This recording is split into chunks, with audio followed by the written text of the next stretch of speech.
In our psychology, the shadow and the infantilized psyche are the parts of the psyche that contain everything the ego refuses to identify with: impulses, desires, weaknesses, cruelties, and forbidden fantasies. In highly powerful yet sick individuals, such as the morbidly rich Epstein class, this is in overdrive.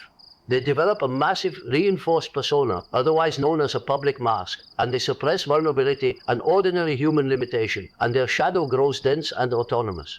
Now here is the key point. If the psyche is developmentally arrested, meaning emotionally immature, beneath a powerful adult exterior, then the individual may unconsciously identify with the child archetype internally, and instead of integrating that inner child, they externalize it. They seek it outside themselves.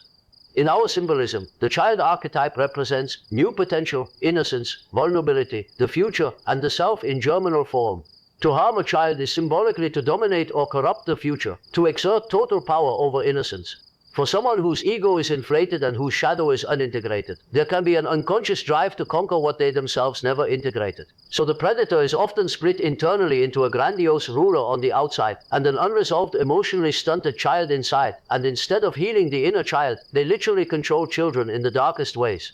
The poor Eternus is the eternal boy, meaning an adult male who never mentally grew into an emotionally mature adult. In its positive form, it leads to creativity, spontaneity, and vision. In its negative form, it leads to irresponsibility, avoidance of maturity, entitlement, and lack of empathy.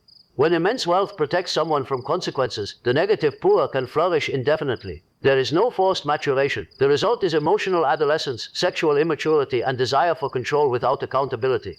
So the child becomes both object and mirror. This is power as a defense against the shadow. But projection alone is not enough for a powerful person. When someone has wealth and protection and social insulation, they don't just fantasize shadow impulses, they enact them. In this sense, abuse becomes the behavioral manifestation of an unintegrated psyche combined with structural immunity. There is also a darker archetype at work, the devouring father. This is authority that consumes rather than protects the young. Psychologically, it appears when authority becomes self-serving, and the elder generation exploits the younger, and civilization sacrifices its future for its appetites. In myth, this is Kronos devouring his children, and is more archetypal regression than a cult ritual. Now we must widen the lens to collective shadow. When a culture denies its shadow, such as with greed, exploitation, obsession with power, that shadow gathers in Epstein class individuals. They become carriers of the collective pathology. The outrage society feels is real, but often mixed with projection. We prefer to imagine monsters rather than admit structural rot.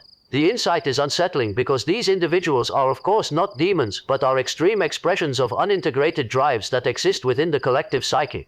The deeper teaching here is about what happens when ego outgrows conscience, and when inner development does not match outer power, and when the shadow is indulged rather than integrated. The psyche does not tolerate imbalance indefinitely. When shadow merges with power, innocence suffers.